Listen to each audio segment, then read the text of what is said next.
This is House Planning Help, episode 209. Hello, I'm Ben Adam Smith, and this is the podcast for you if you're interested in self-build, because I'm exploring what houses we should be building in the 21st century and trying to break down the major roadblocks that may get in our way. Coming up in this session, my guests are Marlen and Tony Godwin. It's a case study of their self-build near Rutland Water. We'll get into that in a moment. Is it your first time listening to this podcast? Because if it is, well, first of all, thank you. Really appreciate it. Hopefully it won't be your last time. We've been doing this for a little while now. I started it in 2012 where I had this dream that I wanted to build a house, and I thought it would actually happen a lot sooner than it did. But we're making progress now and we're on site. One of the things I wanted to mention is that so often these days when we do podcasts, I take many things for granted and expect that you will know them, when in actual fact, if this is your first podcast, it's not going to make sense. So there's two ways that you could approach this. Either you could jump back into the archive and go and investigate some of the things that we talked about in the past. Or if you want to play catch up, we have this 10-day email course where I've tried to condense the highlights of everything we've done so far to make sure that you've checked out all of those things, but you can go through it in 10 days. We'll teach you the basics of sustainable house design, and that's called our Eco Design 101 course. So if you want to get that sent to you for the next 10 days, houseplanninghelp.com/tips. Now, one of the things in today's interview that I really like is Tony's manner. And a lot of us, when we come to build our homes, we're moving to a new area. Perhaps we get so involved with what we're doing and what we want that maybe there's a lack of consideration for the area that we move to, the village, the town, whatever it might be, the people that live there. And I think that this is where we can get a masterclass from Tony. You'll hear his approach, and I think it's a very, very good one. So let's get into it then. First, I asked Tony about when they decided to build their own house. Well, the decision to move out of North London and starting to look for houses up here and realising that we couldn't really get what we want. And then we looked at our finances and realised we could have a go at building our own house, finding the land and so on. And how did you choose your area, or was it because of the land that was available? Simply schools, I'm afraid. It's that old chestnut. Our son was coming up to age when he was going to change schools. And so we started by looking for schools outside London. Then we found Oakham School. So that really pinned us into this area. And then we discovered Rutland Water, and that was wonderful.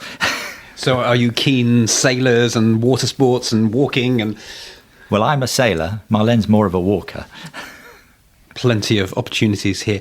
So, Marlen, what did you want from a new home, other than the obvious of living room, bedrooms? Well, as a married couple and working in the City of London, we'd lived in a terraced house. So that's what we've known. And the terraced house did get a facelift into turning it into something more environmentally friendly. We did have solar panels on our roof. But we knew that we wanted to have something which also reflected Tony as an architect, his input into what could become not just an environmentally friendly home, but also something that showed some of his ethical design, as I call it. So in a way here, we've been able to combine both. Many architects also don't get a chance to build their own home, which seems crazy. So was this very exciting? Yes, very exciting. And I have to say it was really Marlen's idea and impetus to start with. I just thought, my God, here comes, X number of years of hard labour. But really with her encouragement, and I said, you won't find any land. England's all used up. So she went on the internet. Within 5 minutes, she'd found about 6 possible sites within 4 miles of Oakham, much to my surprise. And so we went round and started looking at them and working out our finances and, see if we could actually, take the project on. But this was a difficult site. This was not one of the easiest sites. Some of the sites were just flat and on a single level. Here, we knew straight away that being able to come away from the main road was going to mean building slightly up what is a hill. And, of course, that means digging and all sorts of shuttering and goodness knows what else, which of course costs money. And there's a lot of very, how can I put it, a hard stone here. We've got ironstone. So that is all going to add to cost. So in a way, there was a lot of negatives about this site, but what it would deliver to us was the opportunity not to be just a square box passive house. So we could have that environmental kudos, but we could also have a slightly more designed home by the fact that the area, the terrain was not flat. A lot of people struggle with finding that land in the first place. So were you taking on a challenging plot? Is that what it was? Because you can find those out there quite easily. Yes, I would say so. I mean, we, out of the sort of early 6, we came down to 3. And, you know, they all had pros and cons. One was part of a larger development, so we might have been the first builders there, and then there would other people would come and then build their houses, or maybe not. So we would be left in a sort of unfinished state through no design of our own. But this site, of course, had the main A road, the A606, and it was very noisy. So we took that decision quite seriously, and I think today the road is still very busy, but luckily, due to having triple glazed windows, the passive house requirement, we do shut out a lot of the noise. So, how did the designs for the house develop? Surprisingly easily, and that's, I think, sometimes how a difficult site or the constraints of a site can actually breed the design, because what you see here today is almost what I sketched, you know, in the first days when I was thinking about how to use the site. We were limited in the space that we had. Obviously, we had the sun, you know, the main elevation to south for passive house reasons, and also because that's where the view is, but that's also where the road is. So that then led to putting the bedrooms behind and partially built, cut away into the hillside. So those are on the quieter side of the house. But it also dictated the fact that we do upside down living. So our living area's at the top, so we can get the views out to the lake. Yes, that's true. And we have the most magnificent sunrises from the bedroom and sunsets from the living room. So it kind of combines the day. Yes. I love upside down living. The one thing that, obviously, this house, you've always got to climb up the stairs to go upstairs. So did you fight that out, or was it always, you just thought, I like living upstairs? I think it just had to be that way to get the view. And what's interesting is that actually what you don't see is that we have planning permission for a garage out at the front, or double garage. But that actually started out as our offices. But then we realised very quickly that on the first iteration of the passive house design package, that the form was just far too spread out and that we just wouldn't be able to achieve the standard. So what happened was that the bedrooms folded in to actually where the garage was going to be under the front of the house. But of course, we were just increasing the external surface area of the house. And basically, we sort of folded the offices back into the ground floor, and the garage pushed out, which, you know, when you get to know and work with passive house, it's entirely logical. And also for budgetary reasons, it meant that we could not do the garage immediately. So that it all worked out very well. How would you describe the form of the house then? Well, I think it is, and when we came up here, we drove around a lot of the villages and we looked at the sort of typology, building typologies that you have. And basically you've got sort of workers' cottages, or you've got farm buildings. And basically workers' cottages, generally you've got rooms in the roof, which we definitely didn't want. And, you know, you have a problem with headroom. And so we then went for the farm building typology, which then you've got barns, which do have headroom. And also you've got this thing where very often in a group of buildings you get the original stone barn built in the sort of 18th century, say. And then over time, as farming methods changed, buildings were just tacked on. I mean, they didn't really care what they looked like. And so we followed that idea through, and that's why the bedroom wing has a standing seam roof and different boarded finish, as if it would have come on, say, in the 1930s to the old building. In terms of planning, what was on this site? Did it have planning permission? Yes, it did. There was a developer had the site, had bought it as a lot together, actually, with a cottage. And he'd tried to get houses further up the hill, which would have overlooked, obviously, the other people in the village. And the village very much didn't like that. And in fact, the application was refused, and it went to appeal. And the villagers made quite a good case for not doing that development. And so it was lost at appeal. But then he did have permission for a house roughly where the driveway is at the moment. So we knew the site had a permission. I mean, set against the backdrop of Rutland having its sort of sustainability list of villages and not wanting to increase car journeys in the area. And Whitwell not having only has a church, it has a pub, but it doesn't have a shop, doesn't have any form of schools. So it's fairly low on the list. And we were told that it was virtually going to be the last house in the village. Subsequently, because there's an Anglian Water conference centre across the road that was being sold by Anglian Water, and so there have been another 3 houses now. What came next in the process then of making this happen? Working out the finances, I think, and persuading ourselves that we could do it. Were you still in London at this stage, so you were doing a lot of this remotely together? Yes, we started working on it in London, but then Ben's school year was going to start, and so we had to move up here. But before that, we did go in for planning. Yes, we did, yeah. We got the planning when we were still in London, and we came up for the hearing because we were both very nervous. Yes. And it was a nail-biting day, but we were just ecstatic that the council and the planners liked the design and thought that it would somehow add to Whitwell, which many described a village of mishmashed buildings, really. Yes, and I have to say the planning officer was very helpful. He said, "Oh, where are you building? Whitwell? Oh, in that case, why don't you go and speak to the parish clerk?"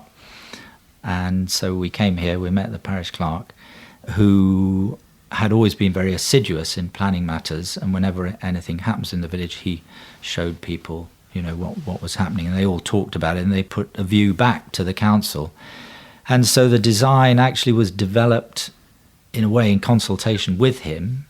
He didn't like some things. I played around with the design to try and accommodate those things. In the end, I couldn't accommodate them, and we agreed to let the planning system arbitrate between us. When you say that you designed that together, is this a conservation area? It is. So what things would you need to do in order to maintain that? Well, I think luckily we were already on the right track, having been round the villages and looked at what was going on. And it was, I don't know, I mean, the planning officer, the first set of drawings I showed him, he put a scale rule across the drawings and said, 6 metres width, which is about a barn, roof pitch 40 degrees, tick, tick, and because we wanted to be, fit in with the village, I think we sort of started off on the right track. They're actually our neighbours who are in a listed thatched cottage. Is that Liz? Yeah, and it's 16th century, I think, originally. Yeah. They were delighted because the developer who was going to build on here would have built the house, literally, their windows of their living room would have been looking up onto a stone wall. So they were just thrilled that we were building back. So everybody felt that we had been considerate to those who were already here and were clearly part of the village long before we stumbled upon it. So I think that in itself, as you said, between the parish clerk and the fact that we were careful in how we were plonking this new building in what was a relatively tiny village. There's only 50 residents and not many houses. And the fact that many now say when they walk their dogs down to the water or wherever, they look back and it looks like it's always been here. So that means we didn't stick out like a sore thumb, and I think that's important. Just one final thing about this parish clerk. So would the parish clerk carry quite a lot of weight in the decision if the parish clerk had objected a lot? I think he could have done. I mean, getting the parish clerk on side, was good, because he would then take our plans round. And I don't think he leads people in. He was very, very neutral in that respect. But he would be able to... I'm sensing that you dealt with this well. You had a good chat, whereas some people just barge on in. So how did you do that? Any tips on how you negotiate and chat and bring yourself into the village? I'm going to answer that. Oh, okay. Because Tony is not an arrogant architect. He hates it when people say he's nice. But the fact is, when the local magazine did the interview, the journalist started it with, "When you meet Tony Godwin, he's a nice architect." And you think that's detrimental. It makes you sound sort damning. of damning. But I think it just shows that the fact is you've always been considerate in your approach to jobs. And I think the fact is here you were considerate. You were considerate, A, because we were in a conservation area, and you obviously have to show some consideration for that.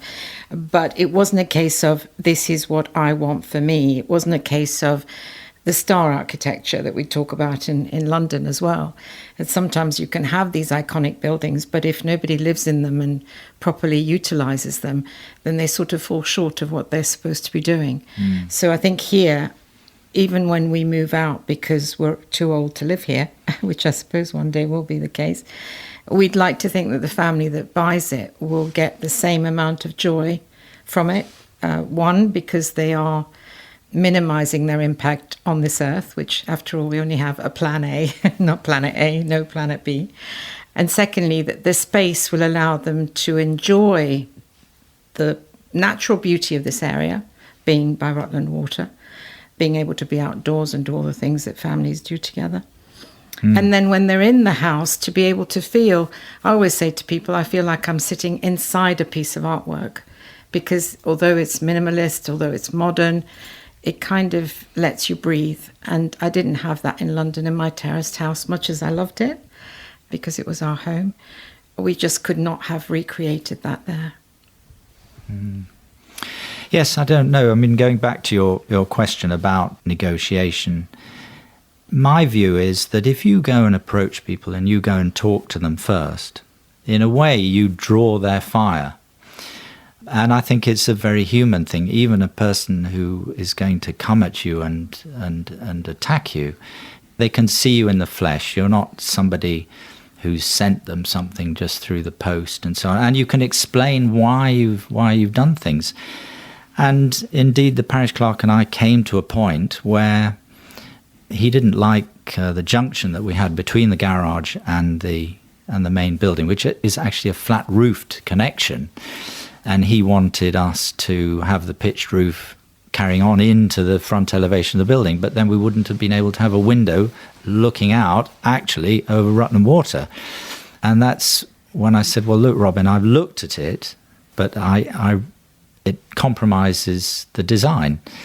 We'll have to let the planning system arbitrate between us. And so we also, did that. as you say, with drawings, I mean, some people can look at a drawing and actually visualise it, but the layperson doesn't. Obviously, they're not a technical person. And our neighbours on the other side were concerned that this wing, the bedroom wing we're in right now, would somehow overlook onto their back garden where they happen to have a hot tub. And of course you can't. You'd have to climb a tree to be actually physically looking down on where this hot tub is. Terrace. But it's explaining that and showing it to them beforehand so that they wouldn't have any objections was really critical. Yes, and I think these days, actually, we've got no excuse not to present something in 3 dimensions, actually, and show people what it, it's just time, like. Really, isn't it? That's the only thing that... Yes, and money. And money. Let's move on a little bit to how this develops then. You've got your plans, you've got the green light to go ahead, planning permission, you've thought about your finances. Anything we need to note on getting this built with the funds that you had available, Yes. mortgages? Appointing a quantity surveyor. Oh, you're moving on to that subject Well, now. I think it's important because I just couldn't understand it. I didn't know why we needed such a person, and you had to persuade me that it was the best amount of money Professional fees. Yeah, the that we could professional spend. fees. Because you were the client as such. Yes, and I was constantly trying to chop down the amount of money that Tony was very carefully spending on my behalf. Yeah, I mean, look, to be fair, we had two major hiccups during the design phase. One was the first design, which came in, I think, at about 800,000, and we only had 500,000. So that was the first hiccup, and we had to work our way through that. But that was actually where the Passivhaus failure also helped us, because we tried to model this house with the studio offices in another separate wing. And, it was the day when our Passivhaus consultant said, I wonder what the appetite would be for going back to planning. Well, I can tell you we didn't have a pleasant week in the Godwin household. I don't think we spoke. But no, we didn't speak.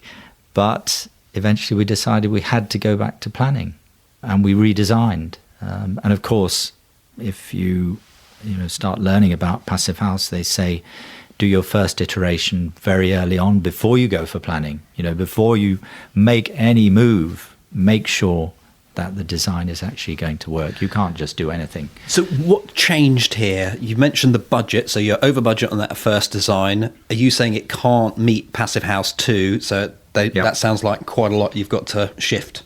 Yes, so as I said earlier, it was about bringing the studio into the house, reducing the overall square meterage, and then not building the garage, which the garage was left outside. And then obviously cutting external works quite viciously, and you'll still see there's a paddock out the back. I know, having gone through the value engineering dishevelled process and just thinking this is so hard, because the easiest thing, which you have actually mentioned, is reducing the size. But unfortunately, sometimes you're designing the house that you want, aren't you? And the space that you want. But also, it's if you think about it, at the end of the day, this is our only investment.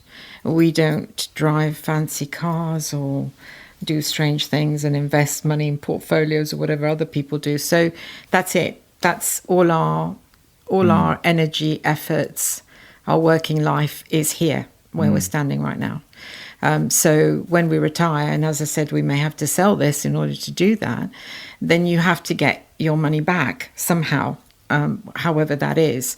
So it was a question of going to see local estate agents as well with the plans and getting some feedback from them, because the nearby village, which is Empingham, which does have a medical centre and a shop and a school, the prices there are much higher than they are here, and yet we're less than a mile away from each other. So that was the thing, is we cannot drive the price of this to what it would have cost us in the first instance. And we thought, well, if we're going to be negative equity for the next 10 years, that's not really going to help us at all. So it was the passive question mark, but also the cost factor of what happens when you resell this house. Can you get the money that you've actually invested in it? So that was really what then focused us again. Yes, I'd forgotten about that. Obviously, checking the end value as to whether... Loads of people don't. I mean, it just doesn't happen. Yes. I mean, I think I always say to Marlen, and indeed I say to clients, I said, well, you're right, you're going to go a little bit over what you can sell it for today, but actually you've got to pay something to live in a beautiful home, that you've created for yourself, and that has some value. Not everybody agrees with me, but yes, checking that value. I think you can do another thing, which again our quantity surveyor said, no, don't do that, it never works well, is that we could have had the ground floor just as a shell. There's no suspended, no ceiling, we'd just leave the services sticking out, and then we can carry on later on. I mean, that does possibly give you difficulties with your VAT reclaim, although we've postponed ours at the moment. Obviously, we reclaimed most of the value because we were building with the main contractor who registered for VAT. So he was invoicing us zero-rated VAT. But the garage, which we haven't built yet, we're leaving the door open for that. So if we get funds and we can go on with that, then we haven't completed our VAT reclaim. And I met somebody recently who I said, well, isn't there a time limit to this? And this person who is a specialist in reclaiming VAT, and I think it's well worth using one of those people, actually. You know, they said, oh no, I've got a client who's been waiting 10 years to make their reclaim. But beware, government may change its mind and say no more. That's an interesting one. Just so I understand, the contractor, because they're zero rating everything, surely you don't have a return to do because it's all going through the contractor. Have I got that wrong? No, in that we have purchased some things ourselves. The kitchen we purchased separately. Actually, that was all right because the kitchen guy zero rated what he could zero rate.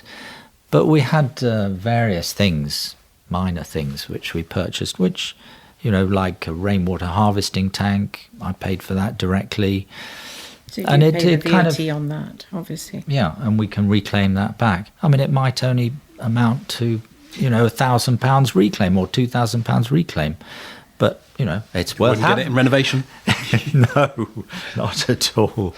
Let's talk a little bit about how you chose to build this. Obviously, we're digging away into the side of the hill, so water is an important consideration. Yes, I didn't have many ideas about that to start with. And actually, the idea formed from looking at other projects at Passivhaus conferences and so on. And indeed, there was one which I went to on an RIBA visit, actually, by Bear Architects, who you might have heard of. And it had this typology of retaining wall and then timber frame set within it. I mean, timber frame is good, good sustainability credentials, and you get this double stud where you've got plenty of room to put all the insulation in. And given that we were thinking about recycled newspaper, of course that sort of works very well. The challenges of waterproofing and the cost of doing that, one needed a lot of thought to get through that, and indeed some of the decisions were made almost at the last minute. That was sort of very difficult because, you know, it's interesting. On the continent, you know, you can go there and you see a piece of polystyrene, for example, sticking to a concrete wall. Well, how does that happen? You start asking people in this country, well, how do you do it? You've actually got to go to a chemist or someone who's very good in chemical analysis to work you out a glue which won't melt the polystyrene but will stick to the concrete. And that was a challenge that we had. And I had a friend who was in Switzerland at the time. And he said, well, they're building a house in the village. I said, well, go and look at that house they're building in the village. He said, yeah, the polystyrene is sticking to the wall. And in the end, we actually found a substance that could do it. But then, of course, you've got the very difficult junction where you've got the retaining wall, you've got the timber frame in between it, you've got the moisture barrier coming down on the outside of the timber frame, and you've got a tanking membrane coming up the retaining wall. And then how do you join that when the two are going to move? I mean, a timber frame settles per story 10 millimeters over time. And that one was almost solved the day before the contractor had to build it. What other challenges did you have? Challenges, goodness. Educating the builders, which are local, which are English, not used to building passive, into what that means, and then making sure that they kept it going through the whole process. And that was tough, actually, because you often get the plumber who will come on site and say, oh, but I've been doing that like that for 25 years, but this is not your ordinary house. But I've been doing it like that for 25 years. So you then have to start the process all over again. So you find yourself buying a lot of donuts on a Friday to keep morale high. Yes. Good tip. That was Marlen's job.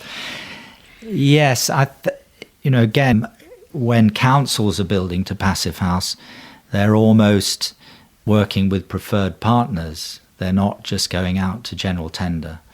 They're working with people who have done it before. I mean, we took an average builder in Leicester, who does perfectly good buildings, has done for many years. But we were very fortunate in that we had a very good site agent. He took an interest. When we were doing that tanking, he could be seen working down it right at the base of the retaining wall, making sure it was all right. He became an expert almost in origami of tanking to make that work, and he sort of worried with me about the details. We worked on that. So I think we did. We struck lucky with him, and generally everybody was very supportive. And the other thing is, I don't like skirting. So you'll notice it in here because my husband got away with it. But when you walk through the rest of the house, we have a wall coming down to a stainless steel bead. So people find that very strange detail. But I just find it much easier to clean and hoover and do all the things I like to do in my home. Finally, what's it been like to live and work in? Love it, love it, love it, love it. No, it's been the most uplifting.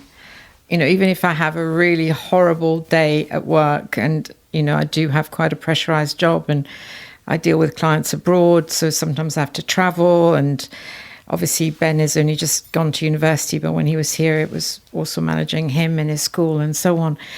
You just come in here, and it's like I might have a whole day in London, and I get to Peterborough, and then I get here, and the minute I walk through the door, it's like you're in a completely different world. Yes, I think people have said to me, are there any disadvantages to Passivhaus? I think there is a disadvantage, and that is that we'll be increasing the aging population. Also increasing the population on the planet, because it is so healthy in here. Your humidity is controlled. I mean, we hang out the washing in the utility room. We never hang it outside. It will dry overnight. Even a pair of jeans with a sort of thick material, that will dry overnight. I think there's another disadvantage in that we're getting softer, and we're getting less tolerant of other people's drafty old stone houses.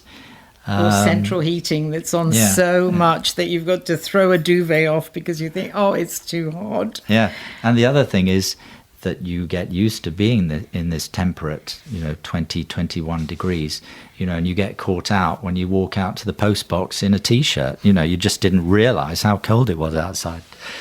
But no, recommend it to anyone. Well, thank you for going through your build story. It's always interesting. Everyone has different challenges, different takeaways. Really appreciate it. Thank you very much. Thank you. Thanks very much. Get more online in our show notes. Today you'll find them at houseplanninghelp.com/209, where you can review all the main information once again. We always like to provide you with a summary. We've got photos during construction, obviously of the finished house too. If you've got a comment or you'd like to ask a question, then there's a place to do that at the bottom of the show notes. We'll link you across to FCD Architecture. All of that at houseplanninghelp.com/209. Let's finish up on a hub update. However, today I want this to be specifically for you if you've been intrigued by the hub. You thought about joining, but for whatever reason, you haven't done it. Well, look, I want to encourage you, a bit like you would if you're going to buy a car, take us for a test drive. That's what the monthly membership is all about. You could sign up for 1 month. We will show you all about how it works. And I am really hoping at the end of that, you're going to think, I don't want to leave this. I'm enjoying it. So houseplanninghelp.com/join. All the goodies that you probably know already what's in there. So we have our in-depth video case studies. You can sit and watch those to your heart's content.